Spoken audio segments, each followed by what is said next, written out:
Francis Chua galit na galit sa nangyari sa controversial Game 1 ng finals. Hindi nga niya napigilan na tirahin ng technical committee ng PBA. Pinagbubunga ng mga SMB fans sa mga referee after ng game. Napasugod din nga ang team governor ng San Miguel sa mga officials para magprotesta. So nanalo nga kagabi ang TNT Tropang 5G sa Game 1 ng finals sa Philippine Cup. Pero naging controversial nga ang game na yon matapos bawiin ng mga referee ang naging dunk ni Mauta Otua sa late minutes. Sinasabi nga ng mga officials na basket interference daw ang basket na yon dahil sa dunk nga ni Mauta Otua ay nag-bounce muna ang bola sa ring at habang nasa ere nga ang bola ay nagalaw ng SMB big man ang ring at saka ito pumasok. Ayon nga daw sa rulebook ng PBA, ang mga ganitong sitwasyon nga ay pasok ito sa tinatawag nilang basket interference. Pero iba nga ang sinasabi ng karamihan ng mga PBA fans. Sinasabi nga nila na natural motion daw yon ang dunk ni Mo at aksidenteng gumalaw ang ring dahil natural daw yon sa isang dunk attempt. Napunungan ng debate ang mga fans sa social media kung saan karamihan nga ay nagsasabi na dapat daw counted yung dunk ni Otua at dapat daw hindi ito tinawagan ng basket interference. Inulan nga ng batikos sa mga referee after ng game. Mapaloob man yan ng araneta o sa social media. Kailangan na nga silang escort ng security palabas ng court dahil kung ano pa nga ang mangyari sa kanila. Pinagbubudin nga sila ng mga SMB fans sa loob ng venue. Pati nga itong team governor ng SMB na si Robert Non ay hindi mapigilang magalit sa mga officials. Kaya naman napasugod din nga ito sa kanila after ng game at kailangan na nga siyang pigilan ng kanyang mga assistant coaches para hindi na lumaki pa ang gulo. After nga ng game ay nagkaroon ng press con ng technical committee ng PBA kung saan ina-explain nga nila kung bakit binawi ang naging basket ni Mauta Otua at tinawag nila itong basket interference.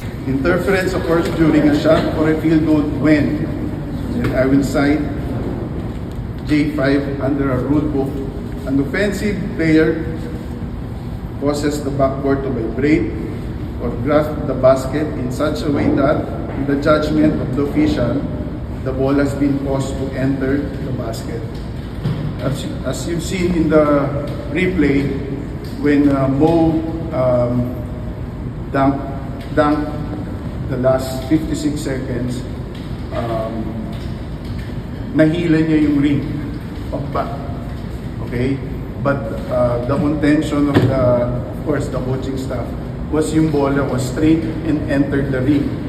Regardless kung may tamaan siya ng part ng ring, okay, the fact na nahila niya yung ring pababa, okay, is a violation already. Considered the offensive basket interference.